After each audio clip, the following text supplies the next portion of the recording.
दोस्तों आज हम डिस्कस करेंगे Pondicherry university 2017 MSc chemistry entrance का पेपर सॉल्यूशन का अपना पार्ट वन जो हमने डिस्कस कर लिया है ऑलरेडी, आप उसे जाके देख लेना। ओके, तो यहाँ से चलिए आज स्टार्ट करते हैं। देखो सबसे पहला क्वेश्चन क्या दिया हुआ है, in the case of diamagnetic material which of the following statement is correct.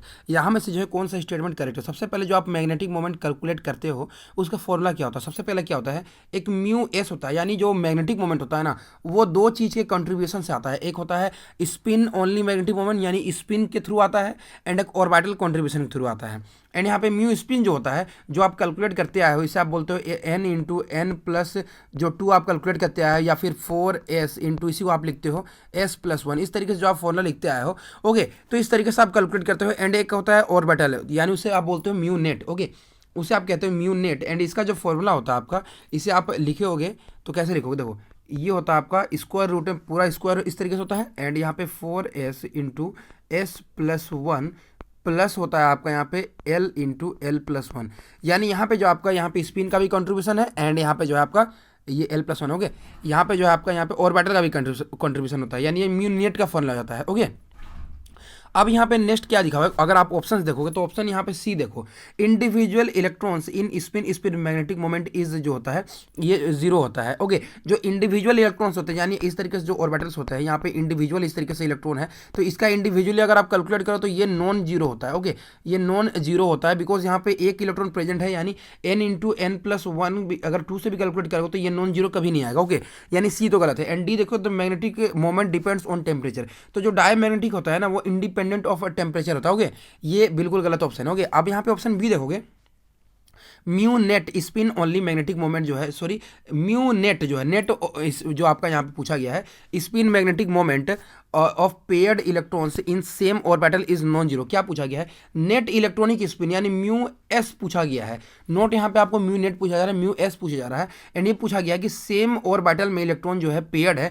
उसका नॉन जीरो होगा, यानी ये इस तरीके से होता है, ये इस तरीके से रूट होता है 4s एंड ये होता है इंटू s+1, ये फॉर्मूला होता है। तो यहाँ पे पूछा गया है कि जो पेयर्ड इलेक्ट्रॉन होंगे इस तरीके से ऑर्बिटल में जो है इस तरीके से मान लो पेयर्ड इलेक्ट्रॉन है। ओके, एंड इसका अगर आप स्पिन ही देखो तो ये तो जीरो हो जाएगा बिकॉज +1/2 और -1/2।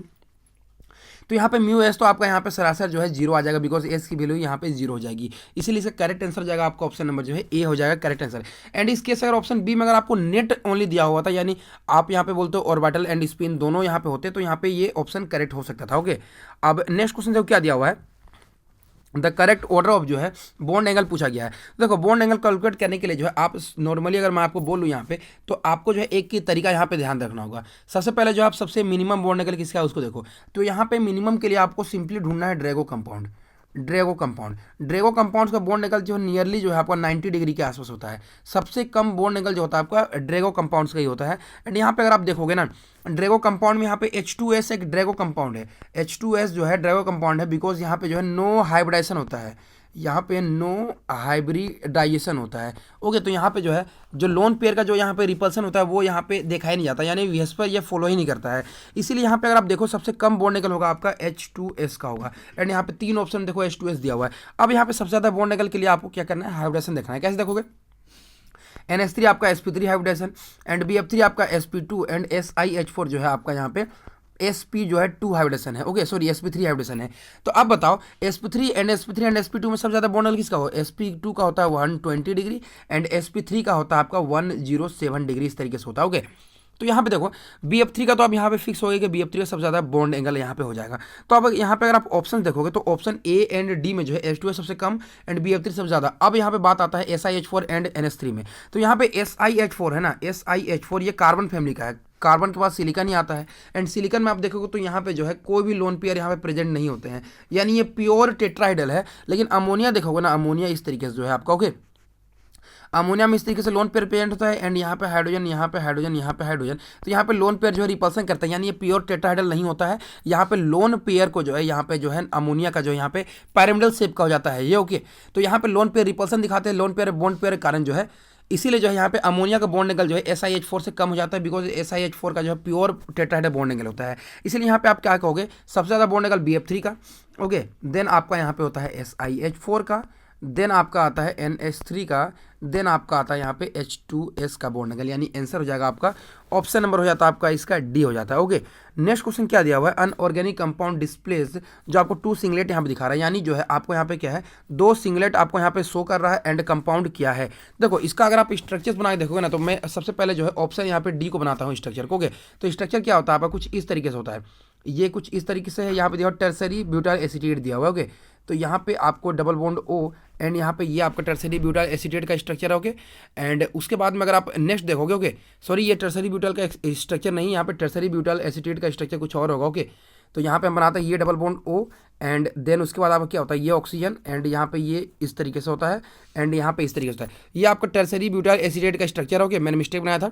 अब यहाँ पे अगर आप देखोगे 2 सिंगलेट आपको पूछा गया। ओके, एंड यहाँ पे इन जो है यहाँ पे जो आपको प्रेजेंट है, ओके स्टैटिक वाला जो यहाँ पे प्रेजेंट होता है, या फिर ये जो ग्रुप प्रेजेंट है, ओके इसका जो वैल्यू होता है आपका पीपीएम में, ये होता है आपका 1.99 होता है, यानी यहाँ पे से एक वैल्यू को तो सेटिस्फाई कर रहा है। ओके, अब यहाँ पे सिंगलेट भी देख लेते हैं, तो यहाँ पे 3 हाइड्रोजन प्रेजेंट है इस कार्बन पे, तीनों हाइड्रोजन जो है एक सिग्नल देंगे एंड यहाँ पे कोई हाइड्रोजन प्रेजेंट नहीं है, यानी ये आपका सिंगलेट हो गया।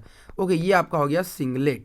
अब यहाँ पे अगर आप देखोगे तो यहाँ पे 3 हाइड्रोजन 3 हाइड्रोजन 3 हाइड्रोजन प्रेजेंट है, लेकिन यहाँ पे 9 हाइड्रोजन प्रेजेंट है, यानी ये भी जो होता है ये तीनों भी आपका यहाँ पे सिंगलेट देंगे। स्ट्रक्चर मैं और अच्छे से बनाता हूँ, यहाँ पे देखो ये हो गया आपका CH3 एंड यहाँ पे C double bond O and यहाँ पे जो कार्बन ये CH3 एंड ये CH3 एंड ये CH3, तो ये तीनों जो कार्बन यहाँ प्रेजेंट है सेम यहाँ पे सिग्नल देंगे एंड ये सेम सिग्नल देंगे। एंड यहाँ पे अगर आप वैल्यू देखो तो इनकी पीपीएम की जो वैल्यू होगी ये 1.5 से एंड 2 पीपीएम की इक्वल होती है। ओके, एंड यहाँ पे देखो ये भी सिंगलेट है, ये तीनों एंड ये भी सिंगलेट है, यानी इसका करेक्ट आंसर हो जाएगा आपका ऑप्शन नंबर डी ही इसका करेक्ट आंसर होगा। एंड ऑप्शन ए एंड सी में अगर आप देखोगे ना, तो यहाँ पे सिग्नल ही ये सही नहीं दे पाएंगे, बिकॉज यहाँ पे 2 सिग्नल है एंड यहाँ पे 2 सिग्नल यहाँ पे सेटिस्फाई नहीं होगा। ओके, अब नेक्स्ट क्वेश्चन क्या दिया हुआ, how many isopropene unit in alpha pinene. तो सबसे पहले जो है आपको मेरे टर्पीन्स का जो है स्ट्रक्चर्स देखना होगा, सॉरी टर्पीन्स का आप मेरे लेक्चर देख लेना, वहाँ से जो है आपका यहाँ पे बहुत सारा हेल्प मिल जाएगा आपको। ओके, तो सबसे पहले अल्फा पाइनिन का स्ट्रक्चर क्या होता है, देखो स्ट्रक्चर कुछ इस तरीके से होता है, स्ट्रक्चर आपको याद रखने होंगे एंड ये आपका कुछ इस तरीके से होता है, देन ये आपका इस तरीके से एंड यहाँ पे ये चला जाता है एंड ये यहाँ पे। ओके, तो ये आपका स्ट्रक्चर होता है। तो सिंपली आपको यहाँ पे कार्बन गिनने हैं एंड यहाँ पे अगर आप कार्बन गिनोगे ना, तो 5 कार्बन में 1 आइसोप्रीन यूनिट होता है, 10 कार्बन में 2 होता है, इस तरीके से 15 में होता है आपका 3 एंड यहाँ पे 20 में होता है 4 आइसोप्रीन यूनिट। तो यहाँ पे अगर आप देखोगे तो कार्बन यहाँ पे काउंट कर लेते होंगे, तो यहाँ पे देखो आप ये 1 2 3 4 5 6 एंड ये 7 8 एंड ये कार्बन 9 एंड ये 10, यानी 10 है, यानी कितने आइसोप्रीन यूनिट हो गए 2 हो गए, यानी करेक्ट आंसर हो जाएगा आपका ऑप्शन नंबर बी। एंड ये बहुत एक ईजी क्वेश्चन था, इस तरह के क्वेश्चन जो है बहुत ज़्यादा यहाँ पे पूछे जाते हैं। अब नेक्स्ट क्वेश्चन देखो क्या दिया हुआ है, यहाँ पे पूछा गया है ये कंपाउंड आपको दिया हुआ। ओके, तो ये कंपाउंड आपको यहाँ पे दिया हुआ है, तो यहाँ पे अगर आप देखोगे तो सबसे पहले पूछा गया है कि इसमें क्या अलग चीज़ है, यहाँ पे पूछा गया है। नॉर्मली यहाँ क्वेश्चन में कुछ ऐसा पूछा नहीं गया है, नंबरिंग दे दिया गया है एंड आपको पूछा गया है। तो सबसे पहले क्या दिया है, इन्वर्जन ऑफ कॉन्फिगरेशन एट 4, यानी 4th कार्बन जो है यहाँ पे दिया हुआ है 1 2, ये 4th कार्बन दिया हुआ है, तो यहाँ पे जो है इन्वर्जन एट कार्बन 4 एक दिया हुआ है ऑप्शन। लेकिन यहाँ पे अगर आप देखोगे ऑप्शन दिया हुआ है जनरेशन ऑफ कार्बोडाइन एट कार्बन 8, अगर आप इसे H+ दे दोगे ना, तो यहाँ पे देखो कार्बोडाइन कहाँ पे फॉर्म होगा, यहाँ पे सबसे बेटर कार्बोडाइन फॉर्म होगा आपका इस पोजीशन पे, ये डबल बॉन्ड तो इसी तरीके से रहेगा, ये इस तरीके से जो है कार्बोडाइन यहाँ पे जो 8 पोजीशन यहाँ पे फॉर्म करने का जो है कोशिश करेगा एंड ये बिल्कुल करेक्ट भी, बिकॉज सबसे ज़्यादा स्टेबल कार्बोडाइन आपको इसी जगह पे फॉर्म होने का जो है पॉसिबिलिटी भी है। तो इसका करेक्ट आंसर क्या हो जाएगा आपका ऑप्शन नंबर यहाँ पे बी हो जाएगा करेक्ट आंसर, बिकॉज एक ही ऑप्शन यहाँ पे जो है करेक्ट आंसर नजर आ रहा है। ओके, एंड ये डबल बॉन्ड का नेम भी आपको दिया हुआ है बी। ओके, नेक्स्ट क्वेश्चन देखो क्या दिया हुआ है, NF3 and NCl3 are covalent, यहाँ पूछा गया है NF3 एंड NCl3 जो है दोनों कोवेलेंट है एंड वाइल जो है क्या लिखा हुआ है NF3 डज नॉट हाइड्रोलिसिस नहीं होता है, NCl3 का हाइड्रोलिसिस होता है एंड NF3 का हाइड्रोलिसिस क्यों नहीं होता है, ऐसा इसीलिए देखो यहाँ पे जो है फ्लोरीन के पास में जो है नो वैकेंट डी ऑर्बिटल होता है, लेकिन क्लोरीन पास में वैकेंट डी ऑर्बिटल होता है एंड डी ऑर्बिटल होने के कारण जो है क्या होता है कि Cl जो है क्लोरीन जो है अपना यहाँ पे अपना ऑक्टेट को जो है एक्सपेंड कर सकता है एंड एक्सपेंड करने के कारण जो यहाँ पे वैकेंट ऑर्बिटल होते हैं, तो वाटर जो है इसमें इसके वैकेंट ऑर्बिटल में जो है इजीली अटैक करके जो है NCl3 को जो है इजीली हाइड्रोलाइज कर देता है। यानी यहाँ पे क्या आप कह सकते हो, ऑप्शन जो डी दिया हुआ है Cl can expand it's octet with D orbital, तो ये इसका करेक्ट आंसर हो जाएगा। ओके, नेक्स्ट क्वेश्चन क्या दिया हुआ है, the estimation of rate of unimolecular rate type is proposed by, जो यूनिमोलिकुलर के लिए जो रेट होता है वो प्रोपोज किया गया था सबसे पहले लिंडरमैन द्वारा। ओके, लिंडरमैन ने जो यहाँ पे प्रपोज किया था, आप केमिकल काइनेटिक्स में इसे पढ़े होंगे। ओके, नेक्स्ट क्वेश्चन क्या दिया हुआ है, the major product form in the following reaction. देखो ये क्वेश्चन जो है बहुत अच्छा क्वेश्चन दिया हुआ है। यहाँ पे क्या दिया हुआ है, सबसे पहले इस क्वेश्चन को अगर आप ध्यान दोगे तो यहाँ पे OSIMe3 यहाँ पे अटैक हो रहा है, सेकंड ऑप्शन में भी वही हो रहा है, एंड थर्ड ऑप्शन में जो है OET एंड उसका OET फॉर्म हो रहा है। तो सबसे पहले मैं आपको यहाँ बता देना चाहता हूँ, जो OSI का जो बॉन्ड होता है या फिर OP का बॉन्ड होता है ना, जहाँ पे भी फॉर्मेशन हो रहा होगा ना, तो ये हमेशा बहुत ज़्यादा स्टेबल बॉन्ड होता है एंड कंपाउंड ऑलवेज चाहता है कि वो ये बॉन्ड को फॉर्म करे। यानी यहाँ पे अगर आप देखोगे ऑप्शन ए एंड बी में, तो अब यहाँ पे आंसर होने से रहा, बिकॉज यही दोनों आंसर हमारे हो सकते हैं। अब दूसरी बात यहाँ पे क्या है, अब ETBr NaNH2 दोगे तो क्या फॉर्म करेगा। तो सबसे पहले अगर आप यहाँ पे देखोगे NaNH2 का यहाँ पे काम क्या है, NaNH2 का काम क्या है, ये आपका जो है एक एसिडिक हाइड्रोजन को ले जाता है। तो यहाँ पे देखो ये कंपाउंड फॉर्म कर गया, तो यहाँ पे जो है आपका एक एसिडिक हाइड्रोजन प्रेजेंट है, तो ये एसिडिक हाइड्रोजन को यहाँ पे ले जाएगा एंड यहाँ पे जो आपका नेगेटिव साइन ले आएगा। अब जैसे ही नेगेटिव साइन ले आएगा, ये इथाइल पे जो है इस तरीके से अटैक करेगा एंड ये ब्रोमीन जो है आपका लीव कर जाएगा। यानी यहाँ पे जो है मेनली आपका सबसे पहले एसिड बेस रिएक्शन होगा, उसके बाद ही जो है यहाँ पे और किसी तरीके का रिएक्शन हो सकता है। तो सबसे पहले जो यहाँ पे आपका एसिड बेस रिएक्शन होगा एंड यहाँ पे नेगेटिव चार्ज यहाँ पे बना लेगा एंड यहाँ पे इथाइल पे अटैक कर देगा, यानी आपका कंपाउंड जो फॉर्मेशन होगा, ये ऑप्शन नंबर बी में दिया हुआ है, वो फॉर्म होगा। ओके, यहाँ पे मैंने देखो हाइड्रोजन ले गया एंड यहाँ पे जो कंपाउंड का फॉर्मेशन हो गया है। अब नेक्स्ट क्वेश्चन क्या दिया हुआ है, in Downs process sodium is extracted from. देखो सोडियम जो एक्सट्रैक्ट किया जाता है ना, वो आपका NaCl से किया जाता है। किससे किया जाता है, NaCl से किया जाता है। ओके, अब नेक्स्ट क्वेश्चन देखो क्या दिया हुआ है, आइडेंटिफाई द करेक्ट स्टेटमेंट जो है for the reactivity of the following bromides with soft nucleophiles से। सॉफ्ट न्यूक्लियोफाइल्स के साथ में जो है यहाँ पे रिएक्शन होगा तो कैसा होगा, तो सबसे पहले जो है यहाँ पे न्यूक्लियोफिलिक एडिशन रिएक्शन होगा, यानी न्यूक्लियोफिलिक सब्स्टिट्यूशन रिएक्शन होगा। तो यानी ये न्यूक्लियोफाइल आएगा एंड ब्रोमीन को यहाँ पे लीव कर जाएगा। तो सबसे इंपॉर्टेंट चीज आप देखो, यहाँ पे ब्रोमीन लीव करता है तो यहाँ पे जो आपको 2 डिग्री कार्बोकटायन बनेगा एंड यहाँ पे एलाइली कार्बोकटायन बनेगा। यानी यहाँ पे देखोगे तो यहाँ पे स्टेबल कार्बोकटायन बन रहा है। क्या बन रहा है, स्टेबल बन रहा है, लेकिन यहाँ पे ये अनस्टेबल बन रहा है, मतलब इससे थोड़ा सा कम स्टेबल है। यानी ये स्टेबल कार्बोकटायन है, यानी स्टेबल कार्बोकटायन में कौन सा सब्स्टिट्यूशन ज़्यादा बेटर होता है, ये होता है आपका SN1। लेकिन अनस्टेबल में जो है आपका मेनली SN2 जाता है, यानी कंपाउंड ए आपका जाएगा SN2 से एंड कंपाउंड बी जाएगा आपका SN1 से। यानी इसका करेक्ट आंसर हो जाएगा आपका ऑप्शन नंबर बी हो जाएगा correct answer. Lattice energy is, देखो लेटिस एनर्जी क्या होता है ना, ये यू से रिप्रेजेंट करते हो, ये directly proportional to charge and inversely proportional to size होता है। ओके, यहाँ पे अगर आप देखोगे ऑप्शन ए देखो क्या दिया हुआ है, directly proportional to distance between the ions, तो यहाँ पे तो बिल्कुल गलत है। And directly proportional to charge density of the ion, बिल्कुल करेक्ट है, बिकॉज यहाँ पे मैंने अभी आपको बताया कि म्यू डायरेक्टली प्रोपोर्शनल टू आपका चार्ज होता है एंड यहाँ पे बी ही यहाँ पे करेक्ट आंसर दिया हुआ है। ओके, तो इसका बी हो जाएगा correct answer. Iron is an example of, देखो आयरन जो होता है ना बहुत अच्छा फेरोमैग्नेटिक कंपाउंड का एग्जांपल होता है, इसे आप याद रखना, फेरोमैग्नेटिक कंपाउंड का बहुत अच्छा एग्जांपल होता है ये, ठीक है। एंड नेक्स्ट क्वेश्चन क्या दिया हुआ है, in NaCl unit cell structure जो भी दिया हुआ है and Na+ and Cl- ion is placed individually have the Bravais lattice structure. जो ब्रेविस लेटिस स्ट्रक्चर होता है ना, वो मेनली आपका FCC होता है, यानी face centred cubic unit cell, यानी इसका आंसर हो जाएगा आपका ऑप्शन नंबर सी हो जाएगा करेक्ट आंसर। अब नेक्स्ट क्वेश्चन क्या दिया हुआ है, the weakest acid among the following is, यहाँ में से जो पूछा गया सबसे वीक एसिड कौन सा है, तो वीक एसिड कौन सबसे कम होगा, जो H+ जो है इजीली नहीं दे पाएगा।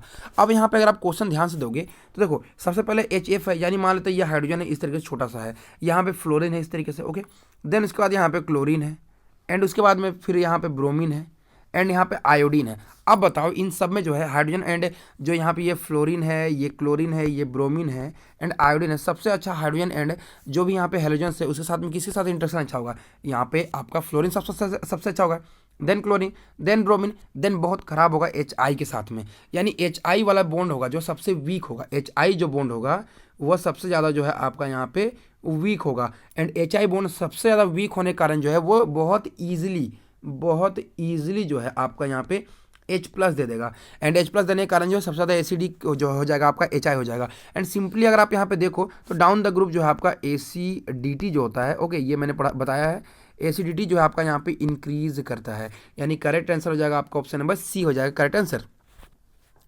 नेक्स्ट क्वेश्चन क्या दिया हुआ है, the electrical conductivity of metal exhibit the following trend. Okay, तो देखो इसका आंसर जो है मैं आपको नहीं बता रहा हूँ, बिकॉज मुझे इसके आंसर में डाउट है।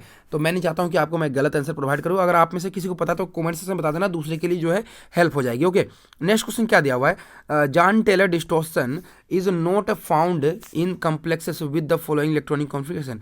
किसमें जो है जेटीडी नहीं पाया जाएगा? तो सबसे इंपॉर्टेंट क्या है यहाँ पे जो है, जेटीडी उसमें नहीं पाया जाएगा जो सिमेट्रिकली फील्ड होगा।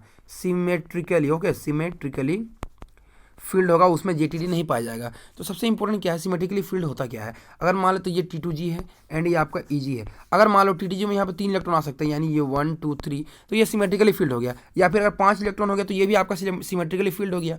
या फिर यहाँ पे 6 इलेक्ट्रॉन आ गए तो ये भी आपका सिमेट्रिकली फील्ड हो गया। या फिर इस तरीके से 10 इलेक्ट्रॉन आ गए तो ये भी सिमेट्रिकली फील्ड हो गया।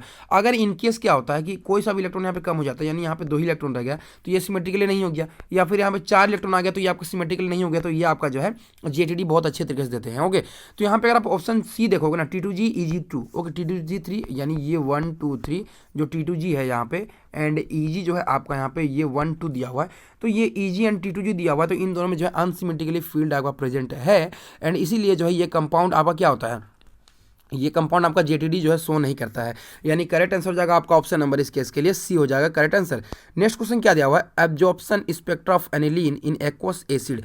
एक्वस एसिड पे जो है आपका यहाँ पे क्या होगा हमें पूछा गया है। ओके, तो यहाँ पे अगर आप देखोगे जो एनिलीन होता है, ये एनिलीन होता है। ओके, एनिलीन जो होता है इस तरीके से जो है रेजोनेंस में जा सकता है। NH3 जो होता है अपना इलेक्ट्रॉन को रेजोनेंस दे सकता है, यानी इसका एनर्जी कम हो जाएगा बिकॉज यहाँ पे स्टेबिलिटी इंक्रीज होता है। एंड इंक्रीज जो होता है मतलब यहाँ पे एनर्जी कम यानी लेमडा होता है ज़्यादा, because E is equal to होता है HC/λ होता है। तो ये तो एक केस हो गया। बट इंपॉर्टेंट यहाँ पे क्या है, इंपॉर्टेंट यहाँ पे है कि एक्वस मीडियम दिया हुआ है। एक्वस मीडियम दिया हुआ है मतलब H+ जो है यहाँ पे इस तरीके से प्रोटोनेट होकर यहाँ पे पॉजिटिव कर देगा। अब जब पॉजिटिव कर देगा यहाँ पे देखो, जब यहाँ पे आप पॉजिटिव कर देगा इस तरीके से, ओके, यहाँ पे ये NH3 ये पॉजिटिव कर देगा, मतलब ये इलेक्ट्रॉन को जो है आप यहाँ पे विथड्रॉइंग ग्रुप बन गया, मतलब यहाँ पे जो है रिंग में स्टेबिलिटी प्रोवाइड नहीं करेगा।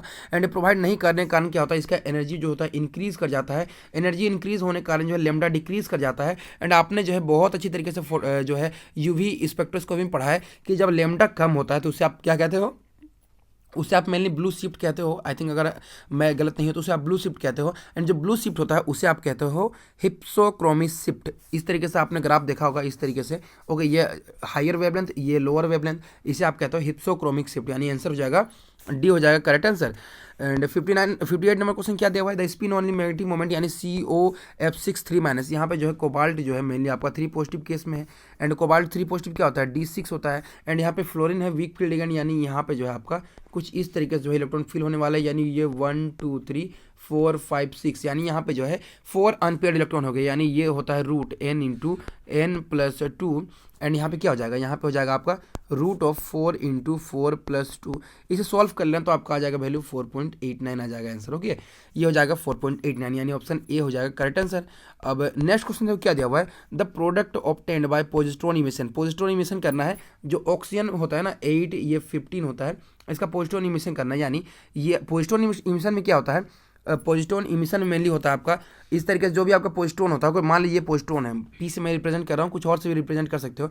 तो यहाँ पे ये +1 करो, यानी एक जो है एटॉमिक नंबर जो है आपका डिक्रीज हो जाता है, यानी ये हो जाएगा आपका नाइट्रोजन 715 हो जाएगा। यानी जो मास नंबर है उसमें डिक्रीजमेंट कुछ भी नहीं होता है, एटॉमिक नंबर जो है आपका यहाँ पे एक डिक्रीज कर जाता है, यानी ये हो जाएगा आपका 7N15, यानी आंसर हो जाएगा आपका ऑप्शन नंबर इस केस के लिए A हो जाएगा करेक्ट आंसर।